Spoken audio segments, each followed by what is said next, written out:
So we are going to look at how we can leverage MRI to assess healing of the ACL after the BEAR procedure. In particular, we're going to talk about some of the technical requirements of acquiring high-quality MRI images for both qualitative and quantitative analysis.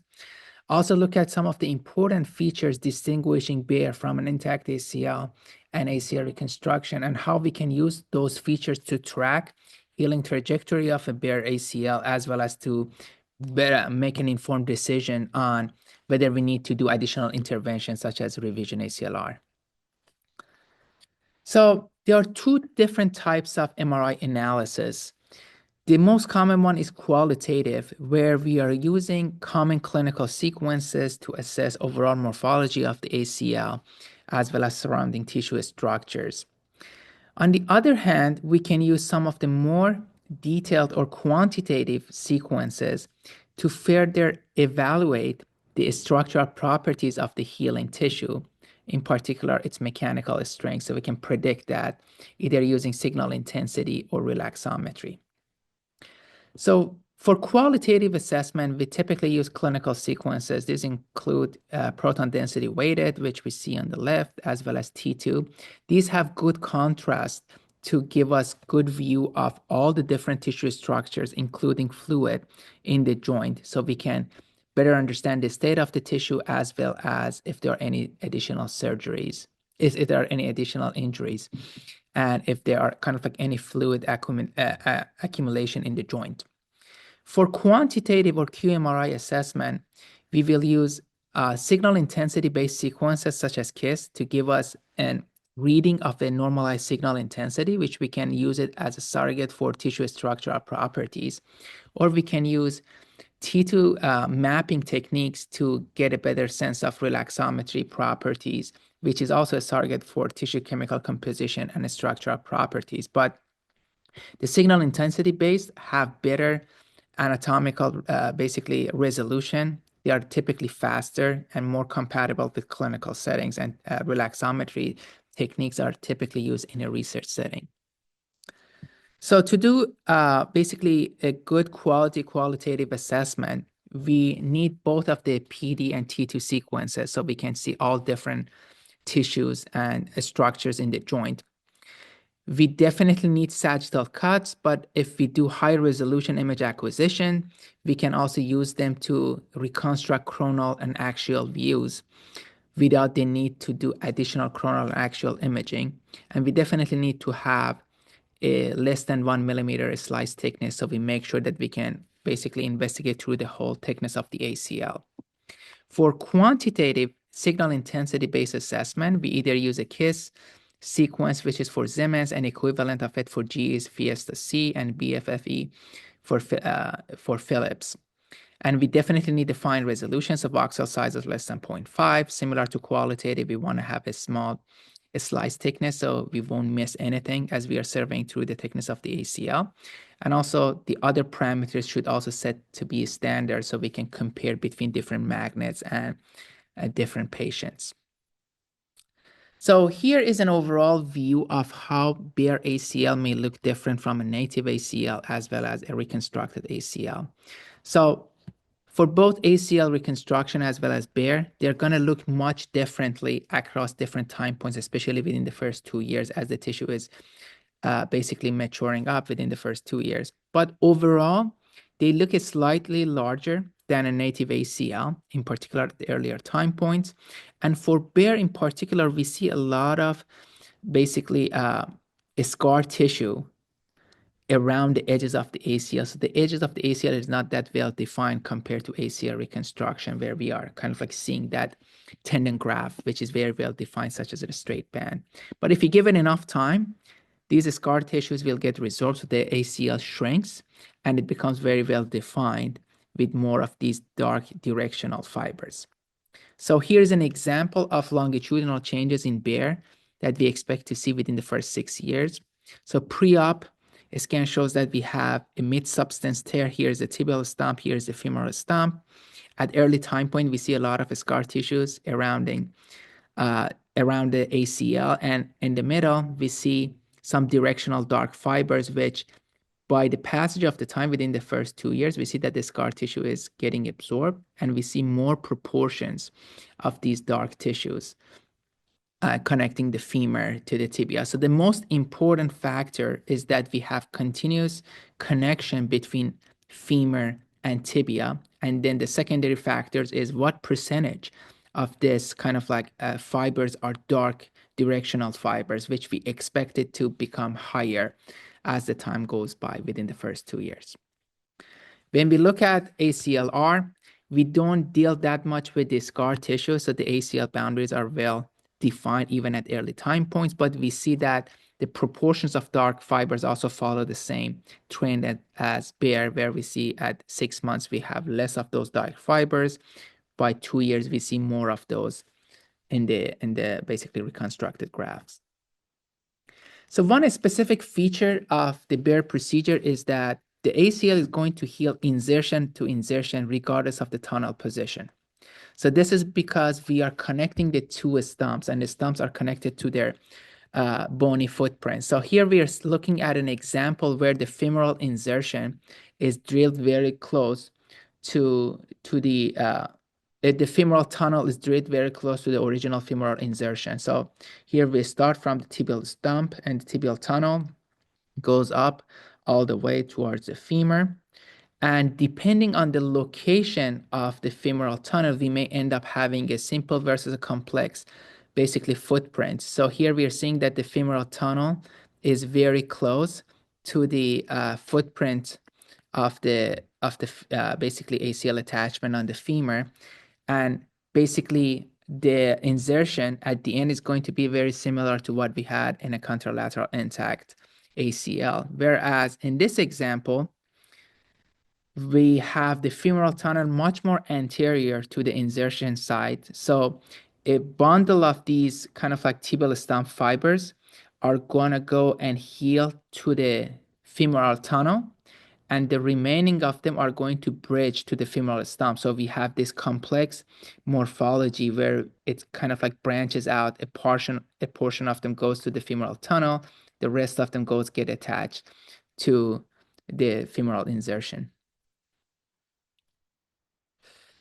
So regardless of tunnel position, since we have insertion to insertion healing, the ACL repaired with BEAR procedure is going to maintain the sagittal alignment of the tissue. So here we are looking at the BEAR knee, and here we are looking at the contralateral native ACL. If I outline the ACL and establish the longitudinal axis, I see that vertically they maintain the same alignment. So we have shown in the studies that while BEAR maintains the sagittal elevation angle, the ACLR is much more vertical and is directly basically dependent on the position of the tunnel. So all of those considerations for anatomic tunnel positions comes into play, whereas for BEAR, it's less of an issue. So it's going to heal insertion to insertion. And we know that the sagittal elevation has a direct impact on joint biomechanics.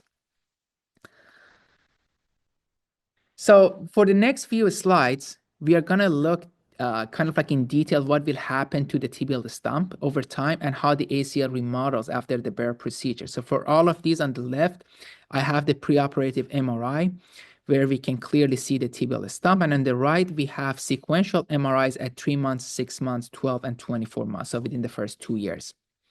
So at 3 months, we see that the tibial stump can still be identified. It's not fully integrated, but we start to see that scar tissue is bridging the gap from the tibia all the way to femur. And again, depending on patients and time points, we are going to sometimes, even at early time points, see some of these dark directional fibers. So for some of the patients, it takes 6 to 9 months to see some of these. But for this specific patients, we were able to see some directional dark fibers.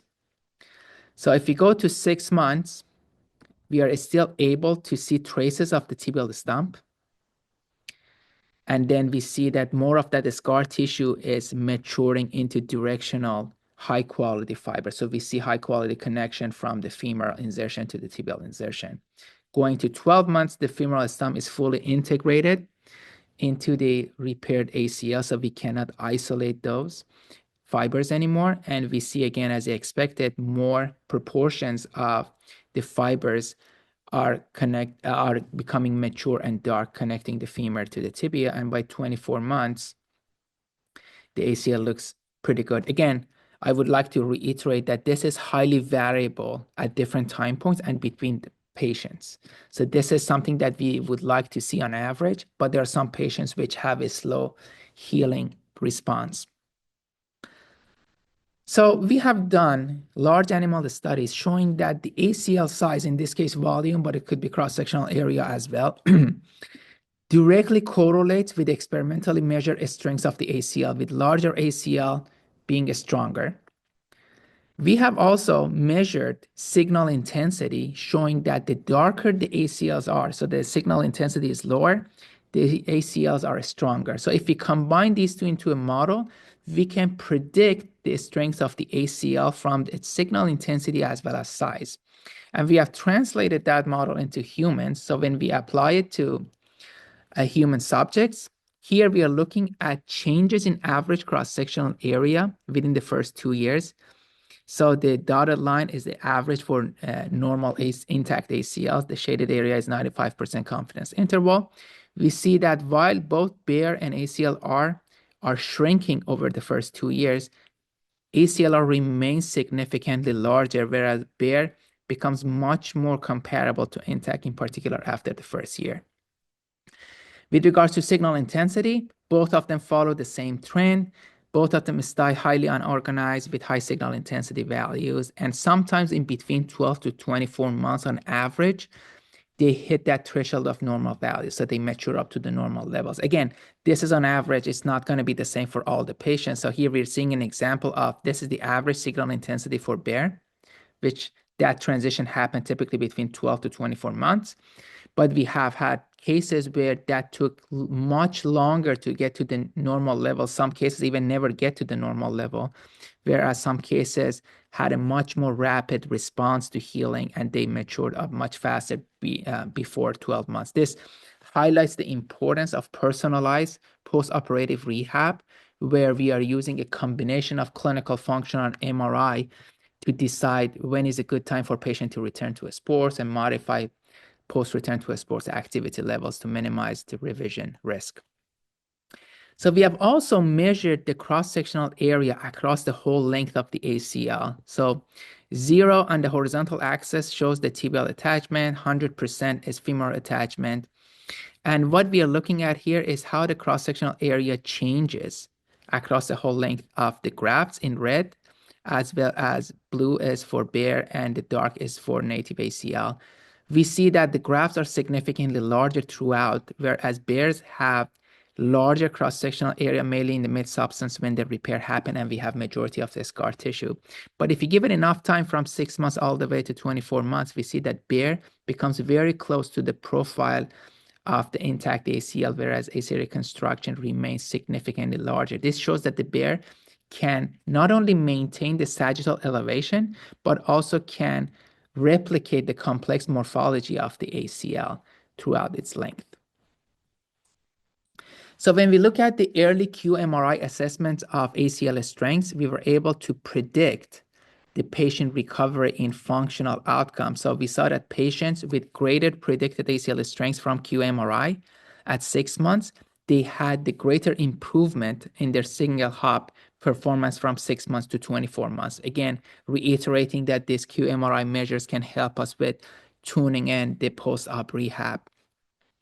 And we have also shown that in BEAR population, the qMRI metric measured early on is the only post-op predictor of risk of revision. None of the common clinical or functional outcomes were able to predict the risk of revision, with every 100 Newton increase in failure rate reducing the risk of revision by 34%. This is measured at 6 months, and the revision was tracked all the way to 2 years. So one of the challenges is that when we look at these MRIs sequentially, these patterns of tissue distribution is very complex. So one way to approach this, to simplify it, is create a projection such as X-ray of all of these voxels into one 2D view, and then further simplify them, dichotomize them into good and bad. So the gray ones are the good quality voxels where the signal intensity is at the same level or better than intact ACL, and the white ones are low quality ACLs. So looking at this approach, we can easily track how the ACL heals from 6 months to 24 months. We see at 6 months, we have a lot of low quality tissues spread out across the ACL. By 24 months, we see the majority of the ACL on average is good quality. And when you look at this across BEAR versus ACLR and intact ACL, we see that the BEAR at 24 months is very compatible to intact ACL. Again, showing that the BEAR is able to restore structural properties to the intact levels. So can we further use this clinically to help making decision whether we need to do additional intervention or not? So these are patients which had some sort of clinical symptoms or functional deficit, such as instability. And what we did was we did an MRI at 6 months at the time of symptoms, and we repeated that MRI at 12 months. And we wanted to see if the patient needs to be revised or not. So when we look at these MRIs without doing any quantitative assessment, it's very hard to make that decision. But when we create these continuity maps, we see that the ACL doesn't have that much good quality tissue. At least these good quality tissues are not bridging from tibia to femur. It was at 6 months. When we give it 6 months, it didn't change. So the ultimate decision, considering all of the clinical and functional deficits, was to do a revision surgery. Another case was, again, the patient was symptomatic at 6 months. We repeated the MRI at 12 months. We saw at 6 months the tissue was not good, but there was a significant improvement. And we saw that the patient was on a path to recovery. So the decision for revision was to wait for now. So again, it is important to keep this in mind. These decisions are not made based on solely on MRI. MRI is some additional piece which can supplement your clinical and functional observations. Here are some cases where the decision without looking at MRI was to revise the ACL, but after analyzing the MRI, the decision was to wait, and they ultimately didn't decide to revise the patient. So we see that a 6 months patient has some symptoms. The ACL was kind of okay, but we had some huge chunks of low quality tissues. When we give it time, by 12 months, we saw that it got better. Still, it had some kind of like areas of concerns for discontinuity at the mid substance here. But ultimately, the patient recovered and didn't have major, symptoms. This was another case where at 6 months, the tissue quality was low. This case ended up having a revision ACL because the patient continued to have their symptoms by 9 months, although there was some improvements. But we see that this area, although we have some continuity here, but it was considered as a partial tear, and they ended up doing the revision. And this is an example where the patient was on the right trajectory path. From 6 months, it improved a lot by 12 months, but then they had a secondary injury. And by 24 months, at the time of doing meniscal repair, the patient needed to have a revision surgery. We see that the whole integration into femoral stump has failed. So the workflow in our institute to assess BEAR cases is that we do all of the batteries of functional and clinical assessments, and then we supplement it with longitudinal MRIs, where at each time point, we compare the patients to the rest of the population to see where do they stand with regard to average, and also track patients' recovery in terms of QMRI metrics to see if it's getting better or if it has plateaued or it's getting worse. And based on the combination of these data, we make a decision on the rehab as well as the need for revision. So for the rest of the presentations, I'm going to talk about some example cases where we have divided the patients into different categories based on the qualitative scoring of the ACL. So grades A and B on average are good ACLs, where we see good quality tissue for the most part and no concerns. Grade C, we see some significant concerns in terms of the signal being heterogeneous. We have areas of hypersignal intensity, as well as we see curved ACLs instead of a straight under tension ACL. And grade D are just no evidence of intact fibers. So here is an example of grade A. We see that the ACL across all time points looks really dark and well defined. It's in a straight line. It's not that common to see cases like this, in particular at early time points. but every once in a while it happens. So on the top, we see PD space, and the bottom, we see T2 scans, and both of these show that the ACL is very good quality, in particular when we get to 2 years, and all the way to 6 years, we didn't see any concerns with this patient. So an example of grade B, we see at early time points some areas of concern, as well as some basically intensity related to fluid across the knee joint. But when we get to 12 months and 24 months, the ACL looks good, and there are no issues with these patients from the MRI perspective, as well as clinical and functional performance. So grade C is a patient where we see an area of potential injury and derangement at 6 months, which goes away by 12 and 24 months. The ACL is not as good as the previous examples, but we can still see some of those features. We see a lot of scar tissues, but we start to see some directionality and some high quality fibers, which are getting better and better over time. And after 2 years, the ACL remains kind of like the same shape, and it has a lot of dark tissue. So the ACL is functional. It's not as good as the previous examples, but considering the clinical and functional basically performance of the patients, there were no area of concerns, and the patient was fully functional.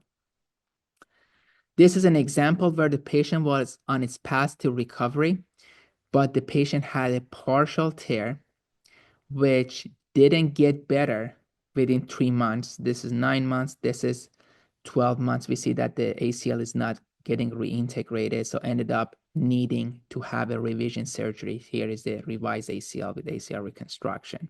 Here we can clearly see the partial torn fibers, which didn't get reintegrated back into the ACL. And of course, patient had symptoms as well. This is another example where we had increased signal intensity as well as fibrosis, which didn't get resolved, and ultimately patient needed to have a revision surgery at the 14 months post-operatively. So this is an example where the patient was on proper healing track, had an injurious event, but when we repeated that MRI, it was partially got resolved and the patient's symptoms were better. So they decided not to pursue a revision, and by 6 years, we see that the ACL is fully functional, and we see all of these directional, kind of like straight fibers running from femur to tibia.